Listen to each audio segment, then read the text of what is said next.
Amigos, bienvenidos a La Pelotera. En esta noche quiero compartir con ustedes mi preocupación acerca de un proceso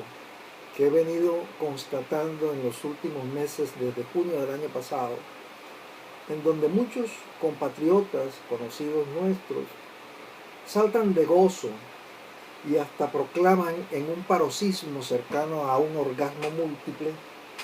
el hecho de que ya se están sonando las alarmas periodísticas acerca de la farsa de la famosa paz en Colombia.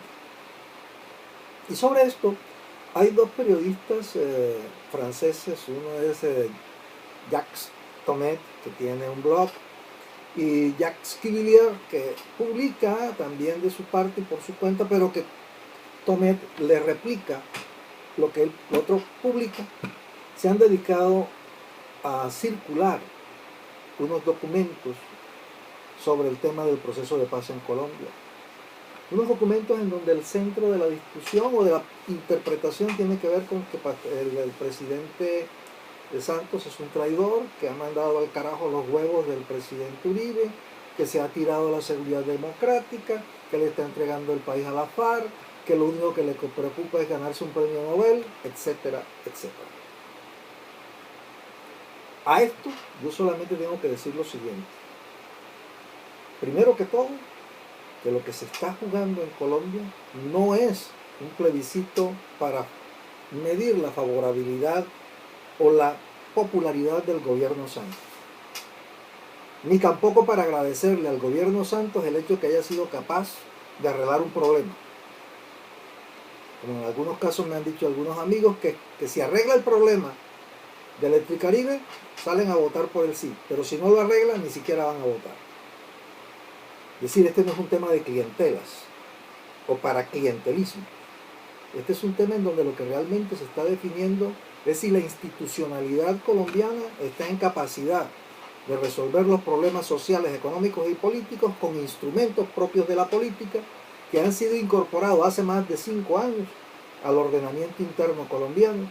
a través de los acuerdos o convenios, concretamente dos de ellos, que son el protocolo 2 de los acuerdos de Ginebra, que ya tiene más de 10 años de haber sido incorporado a la normativa colombiana, y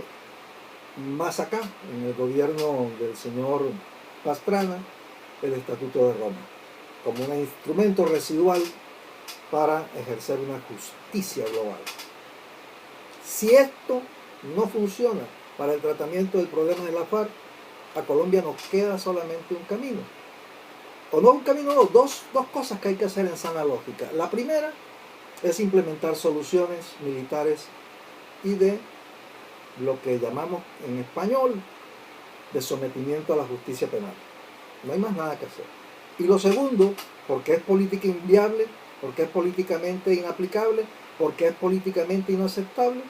tenemos que denunciar entonces tanto el protocolo 2 como el Estatuto de Roma. Pero esto no es posible que lo entiendan estos periodistas, el señor Jacques Tomet y el señor Jacques Kivillier,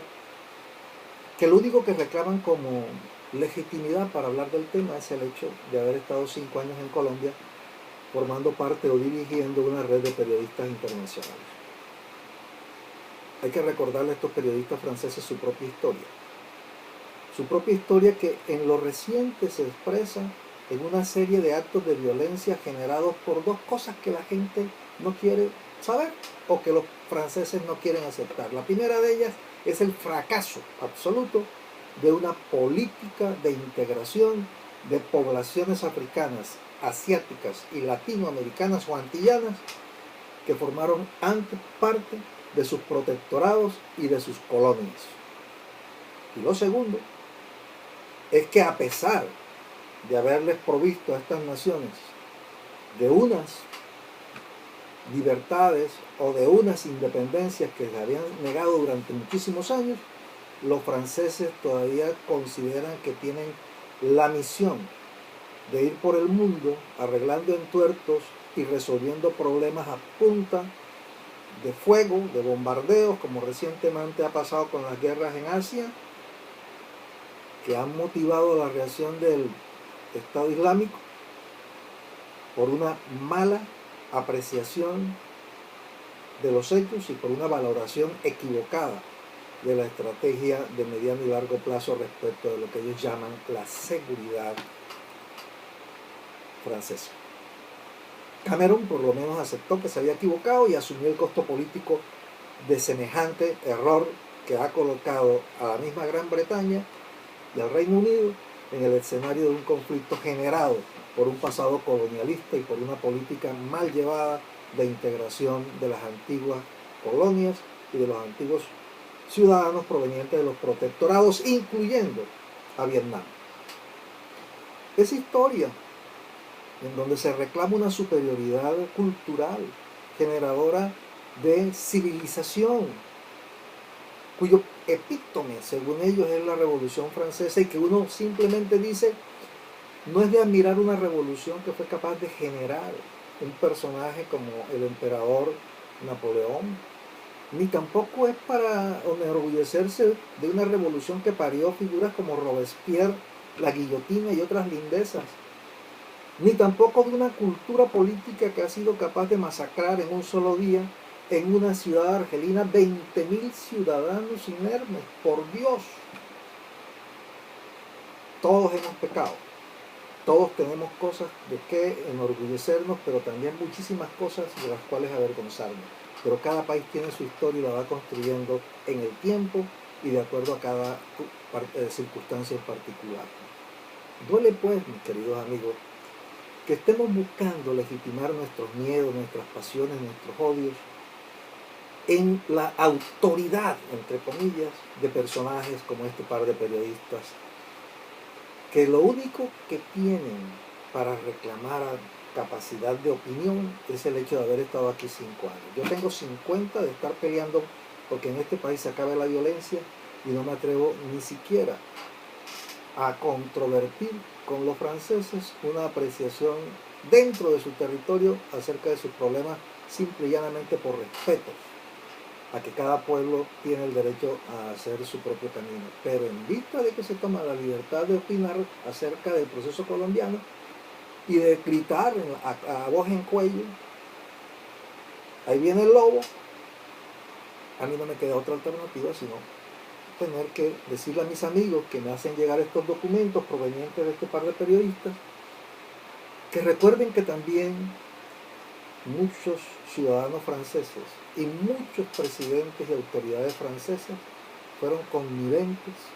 y apoyaron a los peores crímenes de guerra durante la Segunda y la Primera Guerra Mundial del siglo XX. Así que no es que nos hagamos pasitos, no, es simplemente que cuando se trata de nuestro camino, aprendamos a hacerlo conociendo nuestra historia y también demandándole a quienes desde fuera opinan que se miren en el espejo antes de colgarnos a nosotros pecados que, si bien es cierto, objetivamente existen, no son ni la sombra de lo que ellos mismos han cometido en el interior de sus países y respecto de pueblos, naciones y culturas distintas a ellos.